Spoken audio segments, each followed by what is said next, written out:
Boa noite aos colegas médicos, aos demais profissionais da saúde e os internautas que acompanham o nosso programa da TV Cine Médico. O programa de hoje vai tratar da pejotização, que é o processo de transformação da pessoa física em pessoa jurídica. E o nosso entrevistado é o Dr. Marcos Vinícius Barros Ottoni.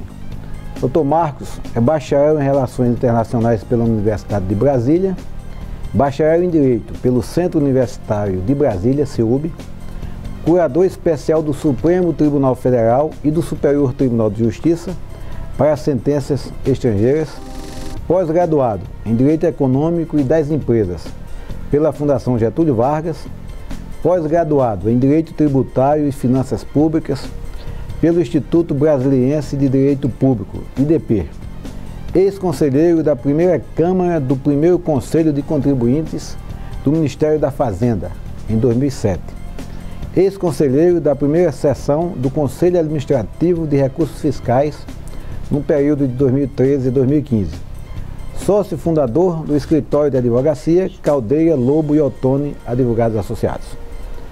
Boa noite, doutor Marcos. Boa noite, doutor. Bem-vindo ao nosso programa e agradecemos ter disponibilizado seu tempo para discutir no nosso programa da TV Cine Médico esse problema que está afligindo e preocupando bastante a classe médica em geral. Eu que agradeço, doutor Gutenberg, pela oportunidade da gente tratar de um assunto tão importante para o setor. Doutor Marcos, explica para a gente o que é a pejotização, o que significa isso? Doutor, a pejotização ele é um fenômeno onde as pessoas físicas buscam se constituir em pessoas jurídicas, objetivando diminuir o pagamento de impostos. Então, a pessoa física que se submeteria à contratação como autônomo ou como carteira assinada, ela monta uma pessoa jurídica com o fito exclusivo de reduzir a sua carga tributária. O que a Receita considera irregular em um profissional liberal ter uma pessoa jurídica para prestar serviço? Esse fenômeno que acontece em todos os setores da economia chamou muito a atenção da Receita no sentido que ela percebeu que várias pessoas físicas optavam por constituir pessoas jurídicas que não atuavam de fato como pessoas jurídicas para o fito exclusivo de faturar. Então o que a Receita entendeu? Ao verificar que essa pessoa jurídica não atua como uma empresa de fato, se jogando no mercado, ela estaria irregular e aí ela passa a ser desconsiderada pela Receita. Nós tivemos uma política que incentiva a criação de empresas jurídicas para participar do mercado de trabalho. Eu, como médico, se não tiver uma pessoa jurídica, eu não consigo fazer contrato com as operadoras de saúde. Eu não consigo trabalhar no hospital, receber meus honorários. Eu não consigo nem ser associado às associações dos hospitais. Por que mudou a visão da Receita? Antigamente a gente era incentivado a se tornar pessoa jurídica e de repente passou a ser criminalizado ou considerado irregular e ilegal. Doutor, eu acredito que a movimentação da Receita se deve a dois fatores. O primeiro diz respeito à crise econômica, que chamou muito a atenção da Receita Federal com o intuito de arrecadar, porque ela observou alguns excessos que foram cometidos por essas pessoas jurídicas. Apesar de incentivar a constituição de pessoas jurídicas, na visão da Receita, ela quer incentivar pessoas jurídicas que gerem empregos, que contratem ou que se joguem ao mercado. Quando a Receita percebeu algumas distorções em se tratando de pessoas jurídicas, ela passou a acompanhar mais rigorosamente. E a crise econômica fomentou essa sede que vale lembrar que ela se diz respeito a todos os setores. Então, na realidade, a Receita vislumbrou aí um meio de arrecadar mais. Principalmente, aproveitou uma oportunidade em que se havia excesso e falou, agora eu vou arrecadar mais. Doutor Marcos, dê exemplo para a gente de empresas, de pessoas jurídicas que a Receita está considerando irregular. Tem várias situações. Eu gostaria que se o senhor pudesse ilustrar essas situações para o internauta entender melhor. A Receita, ela tem, analisando os autos de infração que têm surgido, têm sido lavrados, a gente observa que a Receita Federal se insurge, primeiramente, contra aquela pessoa jurídica que ela é feita no papel, apesar de regularmente constituída segundo os ditames legais, ela não existe de fato. Se você for na sede dessa empresa, vai ser um escritório fechado ou um endereço virtual, onde essa empresa simplesmente obteve um CNPJ e obteve uma nota fiscal. Essa empresa, na visão da Receita, é a pior, é a visão mais grave dessa pejotização, porque em alguns casos ela sequer tem contabilidade para entregar declarações, ela não se vale de nenhuma outra obrigação da pessoa jurídica. O fito dela é justamente de faturar honorários mais baratos, sem a tributação. No caso, existe uma empresa, pessoa jurídica constituída regularmente, mas que eventualmente atende a pacientes externos ou não, e se vincula a um hospital específico. Essa, apesar de ser considerada irregular pela Receita, ela estaria no meio do caminho, em termos de gravidade, sob a ótica da Receita. E, por fim, existem as PJs propriamente ditas, constituídas regularmente, mas que prestam serviço só a um hospital, que também, na visão da Receita, isso se constitui numa burla à contratação por carteira assinada ou através da relação de autônomo. Então nós temos aí no mínimo três situações que a Receita considera irregular. Aquela empresa que ela é ficta, ela não existe, nem endereço ela tem físico. Aquela no hospital, onde o médico tem o endereço da sala e a estrutura operacional é toda do hospital. E aquela empresa que tem toda a estrutura física, mas que só atende a clientela daquele hospital. Mas na prática ela tem sala própria, tem funcionários e tal, mas não atende um público diferenciado. Isso também tem sido questionado pela Receita? Tem, é em grau menor, mas essa vinculação da pessoa jurídica a um único hospital tem surgido alguns autos de infração onde o fiscal menciona que há uma pessoalidade, subordinação e outros elementos do vínculo empregatício que descaracterizariam essa relação de prestador de serviço. O que pode acontecer com um médico que tem a pessoa jurídica que for considerado irregular? Essa é uma situação bastante grave que acontece, porque a Receita ela desconsidera, não juridicamente, mas para fins de tributação, ela ignora a existência dessa pessoa jurídica e passa a cobrar o profissional médico como se pessoa física fosse. E aí o impacto disso é muito maior no caso da tributação. A Receita passa a cobrar imposto de renda como pessoa física, passa a cobrar contribuições previdenciárias que seriam incidentes no caso da carteira assinada ou do autônomo, além de outros tributos, como no caso ISS, que poderiam ser cobrados. Se não pode receber e repassar os honorários aos médicos, o hospital ainda pode negociar os honorários? Aí foge um pouco da questão tributária, mas contratualmente eu vejo uma dificuldade. Por quê? Aquele que não vai faturar e não faz parte do objeto dele como hospital, a prestação de serviços médicos, não lhe cabe negociar honorário para ele, pelos profissionais médicos. Então, na questão comercial, eu acredito que os hospitais estão sendo atuados aqui em Brasília porque a Receita está considerando que quando o médico presta serviço no hospital e o hospital tem um convênio com o operador e o médico apresenta a nota fiscal da sua empresa, aquilo é irregular.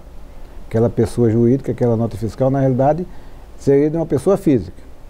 Então, se o hospital continuar fazendo convênio com as operadoras e o médico recebendo seus honorários como pessoa física, isso solucionaria o problema? O problema é que, ao receber como pessoa física, a Receita Federal entende que ela deve receber como profissional autônomo. Aumento da tributação. Aumento da tributação. No caso, há uma tributação na fonte. Mas aí nós teríamos uma irregularidade que o sindicato sempre questionou, que é a legitimidade dos hospitais para negociar honorários médicos. O honorário médico é do médico. O hospital não pode negociar honorário médico. O hospital negocia hotelaria. A não ser que o hospital tenha médico de carteira assinada e venda o serviço do seu empregado. Não é o caso. Eu sou profissional autônomo. Né? Ele está negociando uma coisa, um trabalho que não foi autorizado para isso. Quer dizer, além de aumentar a carga tributária, também continuaria com essa irregularidade de negociar o que não é sua atividade fim. Exatamente. O médico pode prestar serviço a plano de saúde como pessoa física? Olha, a gente verifica que o plano de saúde, na verdade, cria muitos embaraços a contratar o profissional médico na pessoa física. Por quê? Porque ele incidiria para o plano muitos encargos tributários, muitas obrigações tributárias, sejam de retenções, de administração dessa carteira, além da questão de responsabilidade civil. Então a gente vê que há um desincentivo por parte do plano para contratar o profissional na pessoa física. Veja o que o senhor acabou de de colocar, veio os internautas que nós ficávamos realmente numa situação entre o mar e o rochedo, né? Nem o hospital me aceita como pessoa física, nem o próprio plano de saúde. Como é que você se insere no mercado de trabalho? Que não fosse através da pessoa jurídica, não é verdade? Verdade. O médico não tem a força de um hospital na negociação com os planos de saúde. E os honorários já são baixos. Ele vai ser ainda mais prejudicado, né? As associações de médicos são regulares? Na visão da Receita, inclusive em razão do normativo atualmente vigente, as associações de médicos que possuem atuação, finalidade exclusiva para representar médicos perante planos de saúde e fazer o seu faturamento, elas são regulares. Existem instruções normativas da Receita que até disciplinam como a associação vai procedimentar com relação a esse recebimento. Qual é o passo a passo que ela deve atuar, como ela deve agir para que não haja problema com a Receita. Então elas são bem aceitas. A saída para o médico, para não aumentar a sua carga tributária e não ser fragilizado na negociação com os planos de saúde, é se associar às associações médicas que já existem, são tradicionais, que já foram inclusive auditadas pela Receita Federal. Exatamente, algumas inclusive já em um primeiro momento a Receita Federal se debruçou sobre a forma de atuação das associações e verificou que quando ela atua exatamente nos estritos limites de representar o profissional médico, ela está regular. E a vantagem que a associação tem é que graças à estrutura organizacional que elas possuem, elas podem negociar melhores honorários com o profissional médico, além de trabalhar na questão do faturamento. Ela dá mais segurança ao médico na negociação. É bom deixar bem claro que a classe médica não quer inviabilizar a atividade econômica e a medicina suplementar. Pelo contrário, agora nós não podemos continuar com os honorários tão precarizados. E essa negociação via associação melhoraria a remuneração do profissional. Mas, doutor Marcos, o que é que o senhor tem a nos falar sobre essas associações criadas de última hora ou criadas para atender a necessidade de um hospital específico? A gente vê com muita preocupação, juridicamente falando, porque passa a impressão, tanto para a Receita Federal quanto para o setor, que está havendo uma troca, inversão, manipulação da pessoa jurídica. Ao invés do hospital trabalhar com PJs diretamente ligadas, coloca-se uma associação vinculada a ele, que passa de triangulação, passa a ser uma quadrangulação. E isso, na visão da Receita, inclusive em alguns autos de infração, isso já foi mencionado que não é aceito também. Então, nós chamamos a atenção também dos colegas médicos, dos internautas que nos assistem, com o surgimento de associações de última hora e aquelas focadas apenas para atender um determinado hospital, que pode ser considerado irregular também pela Receita Federal e não resolveria o problema, estaria apenas alimentando o problema. Doutor Marcos, nós tivemos em 2011 a edição pelo Conselho Regional de Medicina do Distrito Federal da Resolução 318. E naquela oportunidade, essa resolução proibia os hospitais de negociar os honorários com os planos de saúde. Foi uma resolução importante, foi divulgada, mas não houve uma adesão dos colegas médicos e houve até uma resistência grande por parte dos hospitais. E a dinâmica da vida, ela é intensa e agora nos pega aí na contramão. Se nós tivéssemos viabilizado essa resolução naquela época, essa situação já estaria sido resolvida, né? E aí nós temos a oportunidade na crise de retomar esse movimento e fazer com que os médicos e os segmentos de hospitais, os sindicatos dos médicos, os sindicatos dos hospitais e clínicas se unam para fazer com que haja uma negociação dos planos de saúde com as associações que estejam realmente habilitadas para que se avance na melhoria dos honorários médicos. Bem, nós chegamos ao final do nosso programa e eu passo, doutor Marcos, para as suas considerações finais. Muito obrigado, doutor. Eu confirmo e ratifico realmente as informações que o senhor mencionou. De fato, é uma grande oportunidade para que a gente possa unir os setores médicos, tanto os players, tanto os hospitais, quanto o médico propriamente dito, para que, diante dessa diversidade, consiga-se realmente resolver tanto a questão da contratação do profissional médico, melhorar a situação, a prestação dos serviços dele, quanto a aprimorar o estabelecimento hospitalar onde ele vai desempenhar suas atividades. Então a gente tem que trabalhar para que essa oportunidade surja e a gente consiga realmente desenvolver aí uma boa solução, graças ao trabalho do senhor. Muito bom, chegamos ao final do nosso programa de entrevista e continue nos assistindo. Doutor Marcos, muito obrigado por ter participado do nosso programa. Eu que agradeço, doutor. Um grande abraço.